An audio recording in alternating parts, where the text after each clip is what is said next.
Uma boa tarde, um bom restante de sábado para você que está acompanhando essa programação do Brasil, do exterior, da sua casa, de qualquer lugar.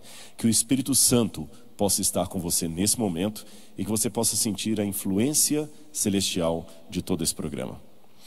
Muito bem, meus queridos, nesta tarde que nós vamos ter essa, eu não sei até agora se é correto dizer vigília ou digília. Eu espero que os mais expertos em português possam me ajudar depois e corrigirei. De qualquer maneira, é um momento em que nós estamos tirando em nível de divisão sul-americana para promover a oração, o jejum, a comunhão com Deus, o clamor pelo Espírito Santo.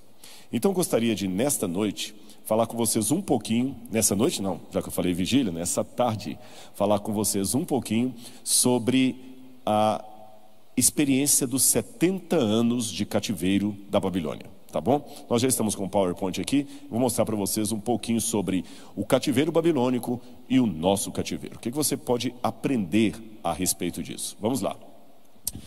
Esse é um quadro que você está vendo aí, que ele mexe muito comigo.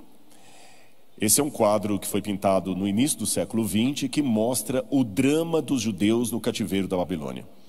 Na verdade, se você conversasse com qualquer judeu hoje e perguntasse para ele qual é o momento mais dramático, mais terrível da história do judaísmo, ele responderia para você: o holocausto nazista da Segunda Guerra Mundial. Mas se você fizer a mesma pergunta para um judeu antes de 1930 e perguntasse para ele a mesma coisa, qual é o momento mais dramático da história do judaísmo? Sabe o que ele responderia? Ele iria falar para você que é o cativeiro da Babilônia. Embora hoje Hitler e o nazismo seja aquilo que mais impacta negativamente a história do judaísmo, no passado seria Nabucodonosor e a Babilônia. Nabucodonosor chega a ser mais terrível, mais traumático para a história dos judeus, dos hebreus, do que o próprio cativeiro no Egito. Tanto é que a Babilônia se tornou símbolo máximo para o judaísmo de tudo que é mal e que é ruim. Você vê no Apocalipse o império das trevas, o reino do mal, é cognominado a Babilônia, a mãe das prostitutas, Babilônia, mistério. Por que Babilônia era tão terrível assim na história do povo e o que nós podemos aprender com essa história? Vamos mais uma vez ao nosso slide aqui. Babilônia foi um divisor d'águas no meio dos judeus. Só para você ter uma noção, quando eles foram expulsos, tirados da sua terra ali por mão de Nabucodonosor, apenas uma percentagem muito pequena, de talvez 20%, entre 15% e 20% da população permaneceu em Judá.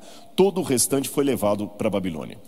Eles foram tirados de um lugar onde eles estavam e foram levados para uma terra completamente estrangeira.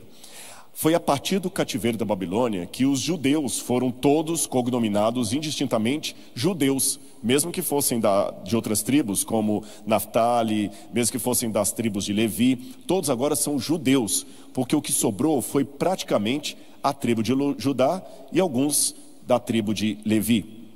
O cativeiro da Babilônia também foi que inaugurou a criação da sinagoga, porque o templo foi destruído por Nabucodonosor e agora eles tinham que procurar um lugar para se reunir, para estudar a Torá, então houve a sinagoga.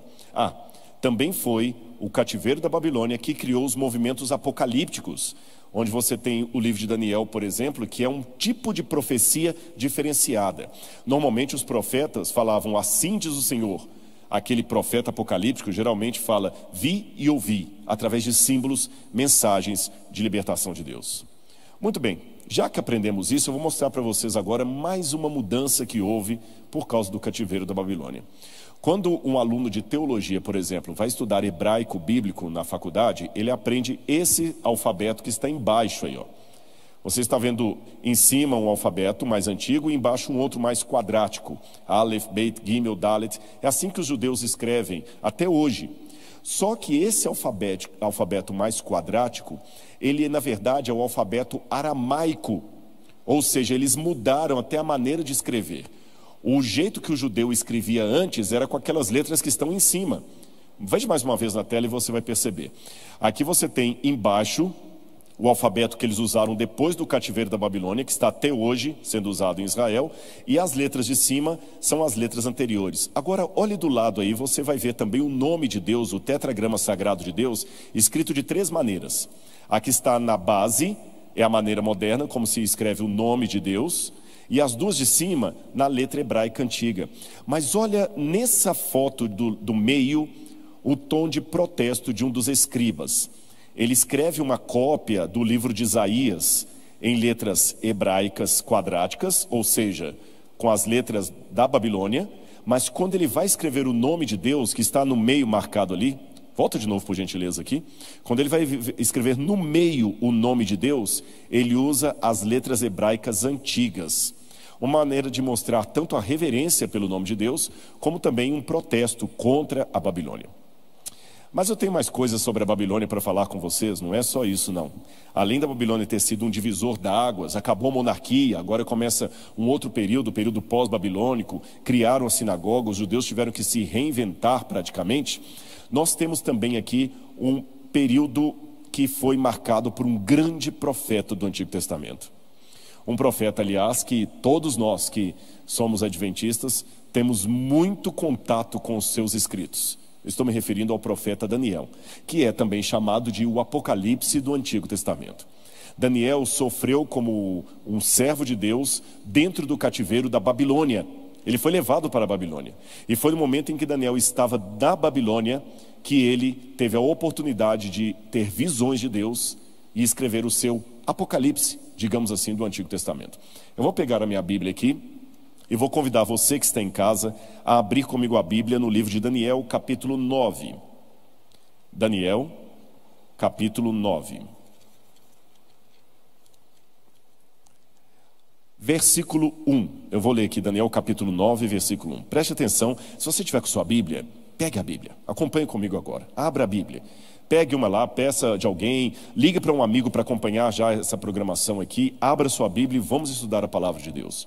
Daniel capítulo 9, a partir do verso 1, diz assim: No primeiro ano do reinado de Dário, filho de Assuero, da linhagem dos Medos, que foi constituído como rei sobre os caldeus, no primeiro ano do seu reinado, eu, Daniel, entendi pelos livros que, de acordo com o que o Senhor havia falado ao profeta Jeremias, a desolação de Jerusalém iria durar 70 anos. Voltei o rosto ao Senhor Deus para o buscar com oração e súplicas, com jejum, vestido de pano de saco e sentado em cinzas. Orei ao Senhor meu Deus e fiz a seguinte confissão. Por questões de tempo, eu não vou ler todo o capítulo de Daniel, mas eu convido você em casa a estudar com afinco cada detalhe dessa oração. Mas eu quero primeiro chamar a sua atenção para uma coisa. Daniel estava na Babilônia, já velho, porque ele foi para lá um rapaz, um adolescente, e agora já estava no período de Dario, na época dos persas, depois ali do ano 539 a.C., então Daniel já estava envelhecido. Talvez ele estivesse até já na corte dos persas, onde hoje é o Irã. Ele viajava muito. E ele começou a entender pelos livros de Jeremias que a assolação que Jerusalém passaria na mão dos babilônios seria de 70 anos. Os 70 anos estavam acabando. Isso seria motivo de quê?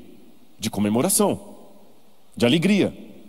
Só que a Bíblia estranhamente me diz que quando Daniel chegou à conclusão que os 70 anos estavam acabando, ao invés de ele ficar alegre, ele ficou triste e preocupado e angustiado.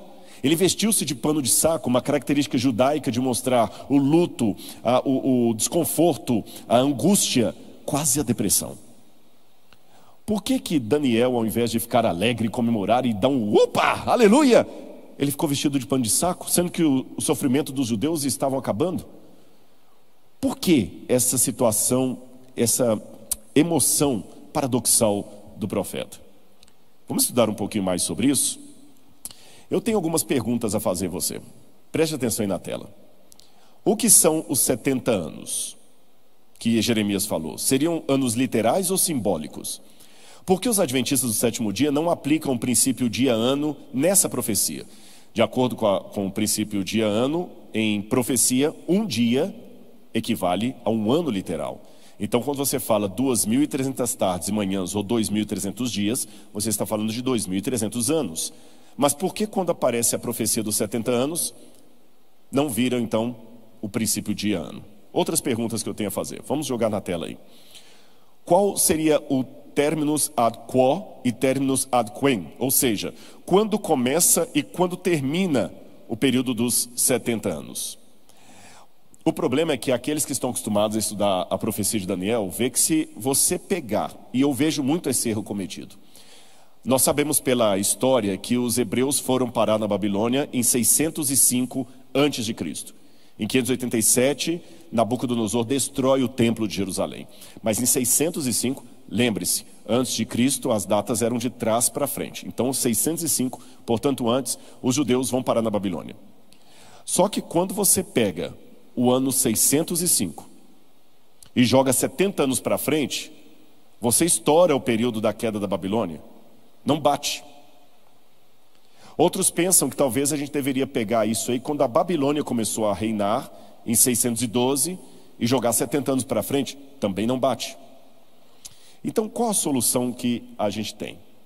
A minha explicação é muito simples nesse sentido. Não quero delongar vocês com muitos detalhes técnicos, mas Nínive, que era a capital da Assíria. A Síria era o domínio do mundo, tá bom? A Síria era o domínio do mundo. E uma cidade que pertencia à Síria, um reino vassalo da Assíria, que era o reino da Babilônia, entrou em rebeldia. A Babilônia entrou em rebelião contra a Assíria. E um general chamado Nabopolassar conseguiu vencer os assírios. Ele destruiu a cidade de Nínive em 612 a.C. e começou a governar. Quando Nabopolassar morreu, o seu filho, Nabucodonosor, em 609 a.C., assumiu o poder, e a Babilônia, que era uma província da Assíria, se torna agora a senhora do mundo. Vamos recapitular para você de casa entender?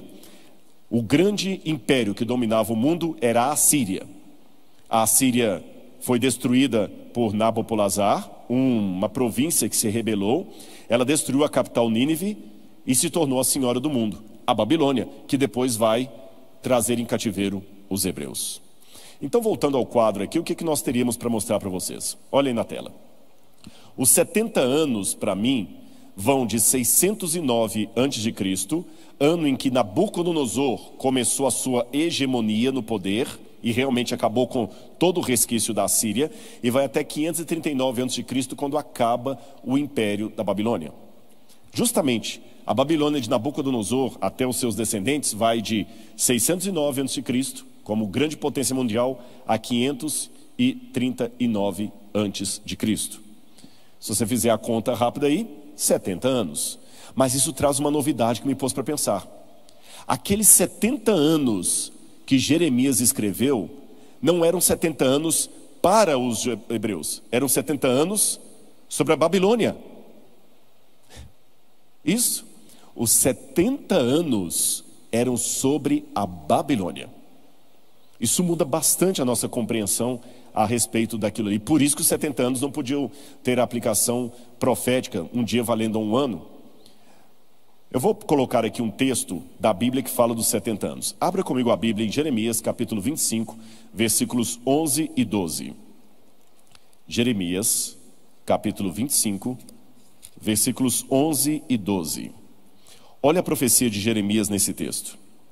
Toda a terra virá a ser uma ruína, objeto de horror, e estas nações servirão o rei da Babilônia durante 70 anos. Acontecerá, porém, que quando se cumprirem os 70 anos, castigarei o rei da Babilônia e aquela nação, a terra dos caldeus, por causa de sua iniquidade, diz o Senhor, farei dela ruínas perpétuas. Só para você ter uma noção, isso aqui realmente se cumpriu, porque em 539 a.C., 70 anos exatamente depois que Nabucodonosor assumiu a hegemonia do poder, 609 a 539, 70 anos depois, os persas vieram, destruíram a Babilônia, e ela só foi redescoberta, sabe quando? Em 1899. Quando Robert Caldwell redescobre a Babilônia, em 1899, ela era um monturo de pedras, uma terra de ninguém no Iraque, arrasada. Se eu tivesse mais tempo na palestra, eu mostraria algumas fotos das primeiras escavações da Babilônia. Deus realmente fez dela um monturo de pedras, um monte de ruínas, como a Bíblia apresenta. Mas para ser honesto com vocês, eu vou apenas abrir um parênteses aqui em admitir que há vários problemas com esse texto. Eu vou só tomar licença para não explicá-los todos, senão vou demorar demais aqui em explicações técnicas que não vão ajudar. Mas só para você saber que elas existem. Preste atenção na tela no que eu vou mostrar para vocês aí agora. O primeiro problema é que a Septuaginta, que é uma versão grega do Antigo Testamento, ela traz essa passagem de maneira diferente do que está no texto hebraico. Por exemplo, ali não há referências diretas a Nabucodonosor ou a Babilônia. Estão faltando versos também nessa versão. E no texto da Septuaginta, os versos 46 a 51 estão numa posição e ordem diferente. E no texto grego, no texto hebraico, melhor dizendo, serão as nações vizinhas que serviriam a Babilônia, e não Judá. Na Septuaginta que seria Judá. Então há esses problemas aí. Mas deixando isso para uma aula de teologia, para não complicar muito você, algumas coisas já me chamam a atenção aqui no texto de Jeremias. O que é que me chama a atenção? Se você parar para prestar atenção, os 70 anos que Jeremias está profetizando aqui são sobre a Babilônia. 70 anos as nações vizinhas serviriam a Babilônia. E por que isso? É interessante que Jeremias vai profetizar muito a Israel para tomarem cuidado para que a Babilônia não venha e os domine. Quando você vai a Jeremias capítulo 28, você vai ver na sua tela até uma ilustração disso. Nós temos uma pergunta: quem estava certo, era Jeremias ou Ananias? Porque aparece no reino de Judá um falso profeta chamado Ananias, que quando Jeremias falou assim: olha, os anos da Babilônia são 70 anos, e vocês judeus vão fazer parte desses 70 anos, veio um profeta chamado Ananias e diz assim: não, o cativeiro vai ser apenas de 2 anos. Jeremias capítulo 28, versículo 2. Ali tem uma cena emblemática que você pode ler depois na sua Bíblia. Jeremias coloca um objeto de um jugo de animal no pescoço e fala assim: assim será o jugo do rei da Babilônia sobre vocês. Aí vem o outro profeta, falso profeta Ananias, quebra o jugo de Jeremias e fala assim: não, assim diz o Senhor, o cativeiro será apenas de 2 anos. Preste atenção. Pelo que lemos em Jeremias, 70 anos seria um tempo que Deus colocaria sobre os babilônios. E se os judeus ficassem por demais recebendo a influência da Babilônia, eles também participariam do período de 70 anos. Ou seja, 70 anos não são o tempo que Judá ficaria servindo a Babilônia. 70 anos é um período de tempo que Deus deu à Babilônia, e os judeus, por não seguirem as normas divinas, acabariam fazendo parte de um pedaço desse tempo como cativos. Percebeu o problema? Vamos continuar aqui, eu quero mostrar outras coisas para vocês que me chamam a atenção. Só passar aqui, não passou aqui o slide. Pronto, eu quero mostrar o contexto de Jeremias para você. Vamos nessa câmera aqui. Olha esse mapa aí que vai aparecer para você na tela agora. Preste atenção. Na época do profeta Jeremias, ele fez o primeiro discurso no templo contra a apostasia do povo no ano 609 a.C. Quando Nabucodonosor assumiu o poder, Jeremias vai lá e faz um discurso. Se vocês não mudarem a conduta, o rei Nabucodonosor, que está tendo 70 anos de prazo de Deus, vai vir sobre vocês. Em 609 a.C. Naquela época, Judá estava dividida entre 3 partidos. Eles estavam antes disso sob domínio dos egípcios. Um faraó chamado Neco, aquele mesmo que matou Josias, tinha dominado o povo. Então havia um grupo de Judá que queria fazer aliança com o Egito. Havia um outro grupo que queria fazer aliança com a Assíria. E havia outro grupo que era pró-Babilônia. Olha de novo o quadro aí, que eu quero mostrar uma curiosidade para vocês. Vocês vão falar do canal de Suez? Sabia que o faraó Neco já havia feito uma abertura do canal de Suez até o mar Mediterrâneo? Isso 600 anos antes de Cristo. Então vamos repetir. Se você estivesse morando em Jerusalém na época do profeta Jeremias, o bate-boca entre irmãos, como é parecido com os dias de hoje, seria sobre política. E uns estariam chamando o outro de negacionista. Desculpe, eu não quero criar anacronismo, mas algumas semelhanças na história são inevitáveis de ser percebidas. Porque uns achavam que a solução do governo de Judá era fazer aliança com o faraó Neco e com o Egito. Outros achavam que a solução para o governo de Judá seria fazer aliança com a Assíria. E havia alguns outros, mais progressistas, que achavam que a solução era fazer aliança com os babilônios, o reino recém-inaugurado. Aí vem o desmancha-prazeres, o chato, o perturbador da paz de Israel, Jeremias, que levanta diante do templo e fala o seguinte: olha, esse templo aqui vai ser destruído se vocês, ao invés de buscarem o Senhor, buscarem a influência dos de fora. Não se voltem para a Babilônia, não é a eles que vocês têm que imitar, muito menos a Síria, muito menos ao Egito. Vocês têm que buscar o Senhor. E Jeremias parecia um louco, pegando o jugo de animal, colocando ali, falando que o cativeiro ia vir. Parecia um profeta do caos. Numa época de tanta oportunidade de aliança, pastor, tanta oportunidade boa, do ponto de vista administrativo, político, filosófico, e vi esse chato desse Jeremias conservador, com picuinha. Temos que restaurar a lei do Senhor, temos que restaurar o jejum, temos que restaurar os antigos marcos. Que antigos marcos, gente? Os babilônios estão oferecendo ajuda aí. Desde a época do rei Ezequias, os babilônios já tinham mandado emissários lá a Jerusalém, que voltaram encantados. Vamos ter diálogo com esse povo, vamos agora ter uma unificação com eles. Porque o diálogo pelo diálogo é louvável, eu gosto de ter diálogo, não é problema. O problema é quando o diálogo se torna, vamos nos influenciar por esse povo. Jeremias parecia um lobo solitário, tentando dissuadir o povo daquilo. Aí você tem um outro mapa que vai aparecer para você na tela, que você pode ver. Israel estava justamente no olho do furacão, porque a Síria e a Babilônia, quando vinham atacar o Egito, tinham que passar por Israel. O Egito, quando ia se defender, passava por Israel. E tinha aqueles 3 movimentos ali, como eu havia mencionado para vocês. Aí você tem os reis, que faziam parte de toda a trama do livro de Jeremias. Josias, Jeoacás, Joaquim, rei de Judá, que vai ser levado cativo para a Babilônia. Depois Joaquim e Jeremias lá pregando. Ele era um perturbador da paz, porque ele pregava coisas que o povo não queria ouvir. O livro de 2 Crônicas vai fazer uma releitura da profecia de Jeremias. Crônicas vai lembrar de uma lei de Deus no livro do Levítico, que a terra deveria a cada quantidade de anos descansar, o ano sabático do repouso da terra. E já que o povo não estava observando aquilo, Deus provocaria o cativeiro da Babilônia para tirar o povo da terra e deixar a terra descansar. É interessante, meus amigos, Deus não é nenhum ditador. Deus não é ditador e eu não sou calvinista. Mas eu acredito que a soberania de Deus cumpre-se de qualquer maneira. Mesmo sem infringir na liberdade das pessoas, quando Deus tem os teus desígnios, eles se cumprem. Quer um exemplo para você? Você sabe que os judeus não reconhecem que Jesus era o Messias.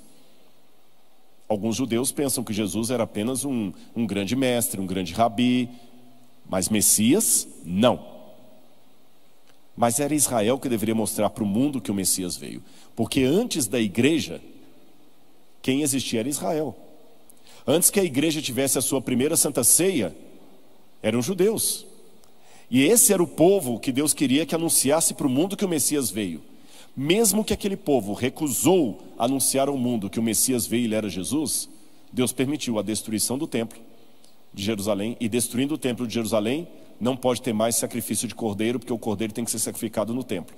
Não tendo sacrifício de cordeiro, os judeus hoje celebram a Páscoa sem cordeiro. Eles estão, ainda que de maneira inconsciente, anunciando para o mundo: o Messias veio, nós não precisamos mais sacrificar cordeiro. Não é voluntário. Mas Deus falou: vocês vão, de uma maneira ou de outra, vocês vão falar para o mundo que o cordeiro veio e que o tipo encontrou o antítipo. Permitiu a destruição do templo, hoje não tem mais cordeiro sendo sacrificado. Assim também ele faz. E ele queria mostrar para o povo o perigo da Babilônia. Agora alguém pode falar: Rodrigo, mas estranho, porque sempre que eu estudei esse texto de Daniel, eu sempre entendi que os 70 anos era o período de cativeiro do povo de Israel ali, que Deus deu 70 anos para os hebreus. Não. Os 70 anos que Deus deu foi sobre a Babilônia. E você pode perguntar para mim, Rodrigo, mas por que Deus deu 70 anos para os babilônios? Olha aí na tela e você vai entender. Jeremias 29, verso 10. Abra a Bíblia comigo e eu vou ler com você esse texto. Jeremias 29, verso 10. Diz assim: assim diz o Senhor, logo que se cumprirem para a Babilônia 70 anos, atentarei para vocês e cumprirei a promessa que fiz a vocês, trazendo-os de volta a esse lugar. Logo que se cumprirem para a Babilônia. E por que Deus colocaria um período para a Babilônia? Simples, pelo mesmo motivo que ele falou com Abraão, que ainda não havia se cumprido o tempo dos amorreus. Deus não quer que apenas Israel seja salvo, mas que o mundo seja salvo. E assim como no Gênesis, ele deu um prazo de arrependimento para os amorreus, deu 120 anos de prazo para que os antediluvianos se arrependessem. Agora ele deu 70 anos de prazo para que a Babilônia se arrependesse. A pergunta é, será que os babilônios iam aproveitar esse tempo e se arrependerem? Aí nesses 70 anos de prazo que Deus deu para a Babilônia se arrepender, o povo de Deus acabou pegando carona na filosofia da Babilônia, e pegando carona na filosofia da Babilônia, eles mesmos acabaram sendo escravos da Babilônia, quando esse não era o objetivo primordial de Deus com os 70 anos de Babilônia. Então, repito, os 70 anos não são 70 anos de cativeiro do povo de Israel, eram 70 anos para a Babilônia se arrepender. E o povo acabou se tornando cativo porque o próprio povo se deixou influenciar pela filosofia da Babilônia. E eu vou revelar uma coisa para vocês agora. Por que o povo ficou tão encantado com a Babilônia? Eu vou mostrar uma profecia não bíblica para vocês. Lembra que antes da Babilônia eu falei que o império mundial era o império da Assíria? Olha aí no quadro uma imagem que eu quero mostrar para vocês. Quando Senaqueribe, um dos últimos reis da Assíria, estava no poder, um dos seus descendentes, Esarhadon, era o favorito. Esarhadon, quando ele assumiu o poder, Senaqueribe tinha destruído a cidade da Babilônia. Então Esarhadon, ele escreveu sobre uma profecia. Ele dizia que a profecia dizia que Babilônia deveria ser arrasada por 70 anos. Mas que Marduk, por misericórdia, pegou os 70 anos, virou de ponta cabeça, e assim como 9 vira 6, 70 virou 11. Eu sei que em português, com os numerais que nós usamos, 70 de cabeça para baixo não vira 11. Mas volta de novo à tela. Lembre que eles escreviam, coloca a tela cheia, por favor. Eles escreviam em linguagem cuneiforme. Então esse desenho que vocês estão vendo aí, voltar um aqui, é o desenho dessa profecia. E ele diz: 70 anos são o período da sua desolação de Babilônia. Mas Marduk escreveu de ponta cabeça no livro do destino. E o misericordioso Marduk, em um momento do seu coração, enquanto ele descansava, ele tornou o livro de cabeça para baixo. E no 11º ano, ordenou a sua restauração. A profecia dos babilônios era conhecida na época de Josias.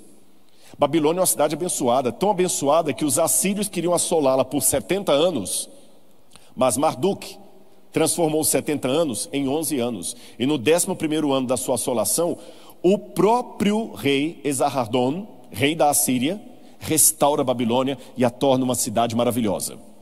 Depois disso, vem Nabopolassar, destrói a Assíria, pega aquela cidade bonita ainda como herança, a melhora, Nabucodonosor a transforma mais bela ainda e ela se torna a dona do mundo.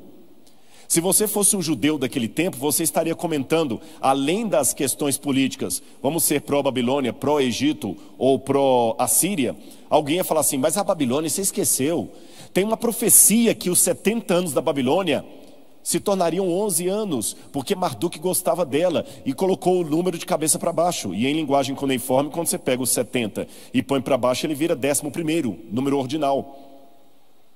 Aí vem Jeremias e fala: gente, esqueçam isso. Os 70 anos da profecia de Marduk, na verdade, se tornarão agora 70 anos de misericórdia que Deus vai dar para os babilônios se arrependerem.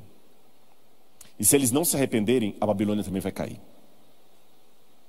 E por que ele usa o número 70? Porque Deus é um professor, Deus parte do conhecido para o desconhecido. Eu costumo dizer que se o Apocalipse fosse escrito hoje e Deus quisesse mostrar para o profeta um símbolo da paz, ele ia mostrar uma pomba branca. Mesmo que a pomba branca apareça em outros materiais, mas é para ficar inteligível. Vocês perceberam? Deus parte do conhecido para o desconhecido. Vocês estão baseados na profecia de Esarhaddon, que os 70 anos de assolação da Babilônia virariam apenas 11 anos, e ainda com bênçãos? Eu digo para vocês, não. Haverá outros 70 anos que eu darei de prazo para a Babilônia se arrepender dos seus pecados. Agora eu espero que ela se arrependa. E que durante esses 70 anos, vocês, judeus, não se unam à filosofia da Babilônia. Senão os 70 anos que eu dei de tempo para eles se arrependerem, serão também anos de assolação para vocês. Durante um período desse tempo, vocês ficarão presos na Babilônia. Continuando aqui, o povo não ouviu Jeremias e o cativeiro veio. Eu já estou terminando o meu sermão, mas eu quero mostrar mais algumas fotos para você. Veja aí a imagem completa. Isso aí é o Givat Parking Lot em Jerusalém, onde você tem restos de uma casa do período ali anterior à destruição de Babilônia por Nabucodonosor. E nós vimos na arqueologia, gente, estratos de cinza que mostram a violência com a qual Nabucodonosor queimou em 586 a.C. o templo e a cidade de Jerusalém. Embaixo do professor Itav Shalev, você pode ver uma marca escura ali, olha, tem uma foto melhor aqui. Isso é cinza da destruição de Nabucodonosor sobre Jerusalém. Aqui eu tenho um outro trecho também que mostra marcas da destruição. Estão vendo ali a cinza? E só restos de pontas de flecha dos babilônios. E aqui um material de ouro e bronze que foi corroído pelo fogo. Os especialistas levaram isso em laboratório e acreditam que esse material foi queimado a uma temperatura de 500 graus Celsius. Essa foi a temperatura do fogo da Babilônia sobre Jerusalém. Não era para o povo de Deus passar por aquilo.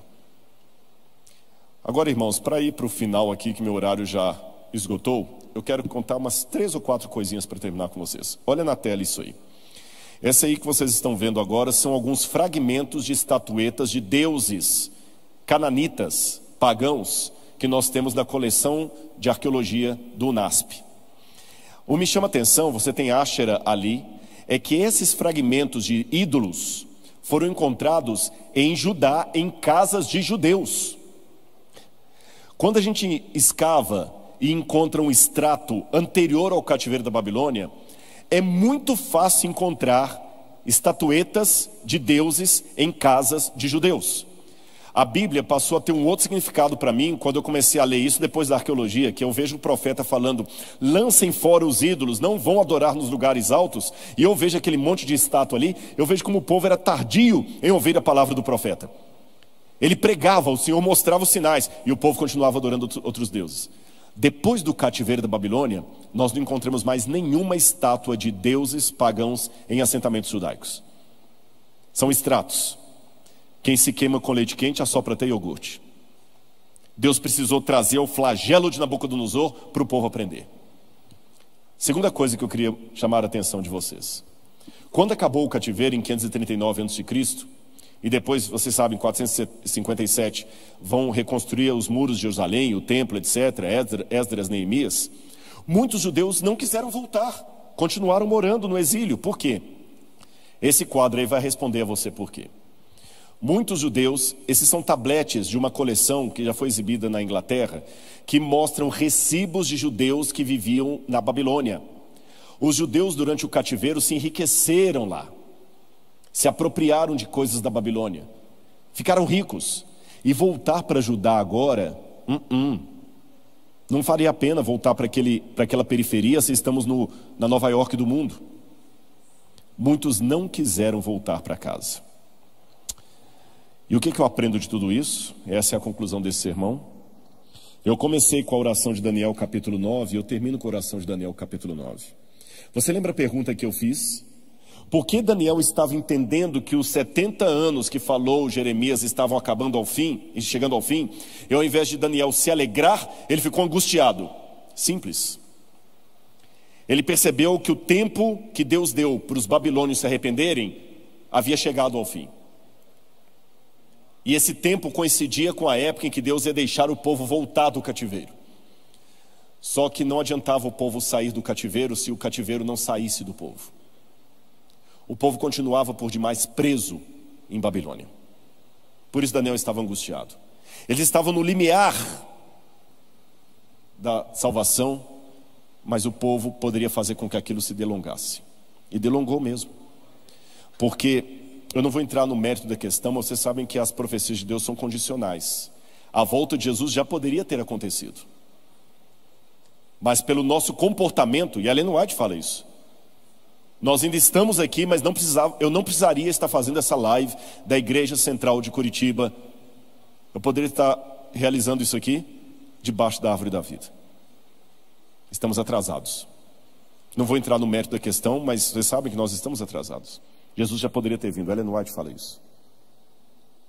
Quem sabe o Messias poderia nascer nos dias de Isaías, porque ele falou no capítulo 7, eis que a virgem, a moça, a donzela, engravidará e dará à luz a um menino, ele chamará Emanuel.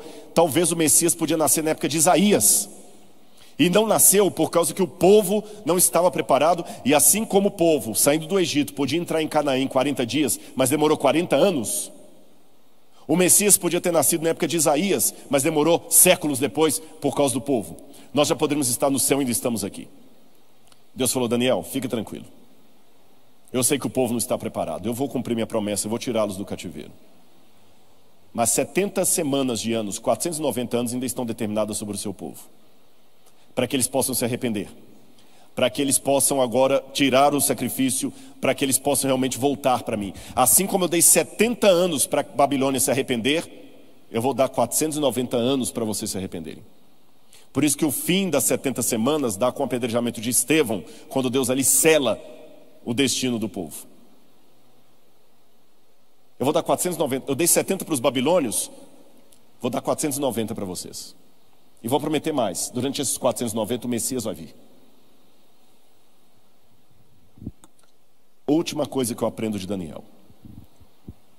Daniel estava angustiado, ele não tinha um olhar com óculos cor-de-rosa, mas ele tinha esperança. E na oração dele ele fala, Senhor, nós temos pecado contra ti. Nós temos falhado. Uma pergunta para você que está me assistindo de casa. Deixa eu falar nessa câmera aqui mais fechado. Você está chateado com os erros do povo de Deus? Não entendo. Está revoltado até? Não entendo. Por que a Babilônia veio? Resposta óbvia, porque o povo estava em apostasia. Ótimo. Será que o flagelo atinge apenas os apóstatas? Daniel foi levado ao cativeiro também. Você está disposto a ir para o cativeiro do povo de Deus, mesmo que você não se considere um apóstata entre o povo de Deus? Você está disposto a suplicar pelos pecados de Israel, falando na primeira pessoa do plural, nós temos pecado contra ti, como fez Daniel, ou você só é o denunciador de plantão? Lembre, o selo de Deus, segundo Ezequiel, será colocado sobre aqueles que gemem e clamam pelos pecados de Israel. E para terminar, por que a volta de Cristo está atrasada, Rodrigo? Eu não posso ficar com essa dúvida. Olha essa imagem e você vai entender. Por que a Ellen White fala que a volta de Jesus está atrasada, mas por outro lado fala que os acontecimentos de Deus não têm tardança nem adiantamento? Olha essas 3 imagens. Um trânsito. Quando você sai de casa no trânsito, ele dá assim, olha, você vai gastar 20 minutos até o local do destino, que são 22 quilômetros. Só que imagine que durante o trânsito você pega um engarrafamento, você entra numa via errada, você para comer um lanche. O que o Waze vai fazer? Ele vai atualizar. E o que seria 20 minutos pode passar 30 minutos, 40 minutos. Você pega a hora do rush, o Waze vai atualizando. É isso que acontece com a profecia. Deus já tinha lá atrás o dia da volta de Jesus. E no Waze de Deus ele sabia que a volta de Jesus poderia ser no ano tal. Mas daqui até o ano tal, se no automóvel da igreja eu tomar ruas paralelas, parar o carro para lanchar, não vão ser 20 minutos. O Waze profético de Deus vai ter que reatualizar e recalcular a rota. Principalmente se eu sair do caminho que ele me mandou e entrar por outra via. Aí para voltar lá, você vai ter que voltar daqui a 2 quilômetros pegar um retorno. Por isso que a volta de Jesus, embora já esteja determinada pelo Pai desde o início, ela também está atrasada. porque ele vai voltar no dia X, que eu não sei qual é. Mas o pai sabia que se tivéssemos ficado no caminho correto desde o início, essa rota nós já poderíamos estar no lar há muito tempo. Último slide. Quando eu me tornei adventista do sétimo dia, mostrem na tela, por favor. Os mais antigos vão lembrar dessa cena. Eu vi esse folheto chamado Urgente. Deixa essa tela aí um pouquinho para o pessoal de casa ouvir. E nesse folheto chamado Urgente, o nome já dizia tudo, de cor alaranjada, você abria e lá dentro tinha o detalhe da volta de Jesus. Quantas vezes, eu tinha 5, 6 anos de idade, eu ficava olhando os detalhes dessa imagem, e lá atrás falava algo mais ou menos assim: olhe bem esta foto, essa imagem, perceba os detalhes, é Cristo voltando como prometeu. Você está pronto para esse dia? Lembre-se, colocar-se em neutralidade é estar em oposição. Agora você está sabendo. E no folheto tinha em letras verdes assim: Cristo breve voltará, prepara-te. Eu ainda estou aguardando esse quadro. Meus irmãos, você que está olhando de casa, eu admito para você. Eu estou muito triste porque já se passaram anos que me batizei e Jesus não voltou ainda. Eu não sei quanto tempo vamos ficar aqui, mas eu sei que Deus também deu um prazo de arrependimento para a Babilônia mística. Está em Apocalipse. E quando a paciência de Deus se esgotar, chegar ao seu limite, Ele vai vir para destruir a Babilônia de hoje, como veio para destruir a Babilônia de Nabucodonosor. Mas quanto a mim, eu tenho que ter bem claro na minha mente um ressignificado de Apocalipse 18, verso 1. Caiu a grande Babilônia. Nós sempre lemos isto pensando na confusão religiosa do mundo, e damos estudo bíblico, não é?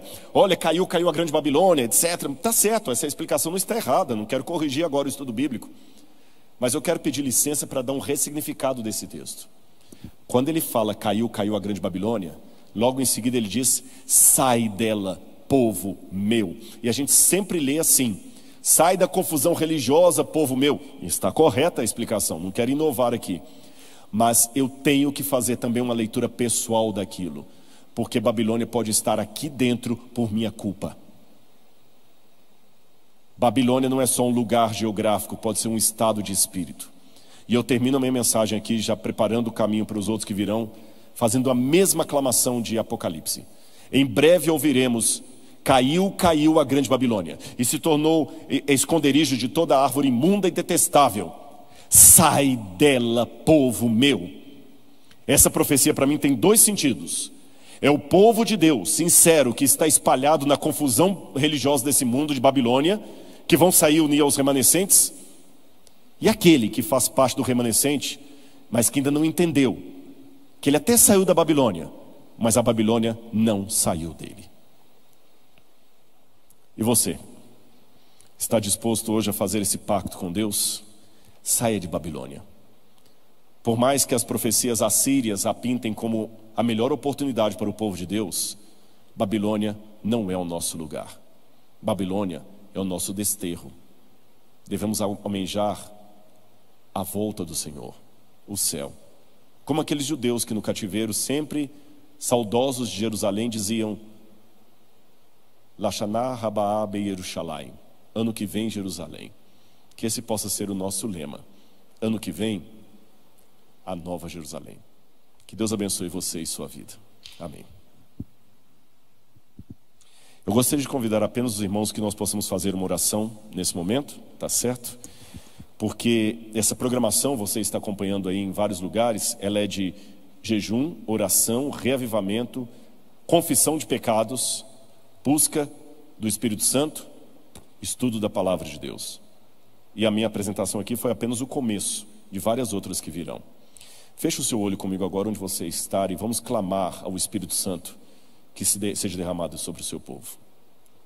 Senhor, meu Deus e meu Pai, no sagrado nome de Jesus eu te suplico as tuas bênçãos sobre nós. Arranca a Babilônia de nós, Senhor. Não apenas nos arranque de Babilônia, mas arranque também Babilônia de nós. Elementos estranhos que nos fazem confundir entre o Jeremias, o profeta verdadeiro, e Ananias, o falso profeta. elementos estranhos que nos fazem chamar Jeremias de perturbador da paz, de tradicionalista, e nos fazem abraçar uma ideia tão boa como de Ananias, que diz: não, não será tão ruim assim. Tira-nos de Babilônia, Senhor, mas tira a Babilônia de nós. Somos o teu povo, Pai, e como expressou o profeta Daniel, temos pecado contra ti. Mas ouve, ó Senhor do céu, o clamor do teu povo. Traz a volta de Jesus novamente a esse mundo. Perdoa os pecados do teu povo, Senhor. Perdoa os nossos pecados enquanto líderes, enquanto pais, enquanto professores, enquanto jovens, enquanto membros do coral, enquanto diáconos, enquanto anciãos, enquanto diaconisas, dorcas, não importa. Perdoa os nossos pecados, Senhor, coletivos e individuais. Restaura o teu povo, Pai. Tira-nos de Babilônia e tira a Babilônia de nós. Em nome de Jesus. Amém, Senhor.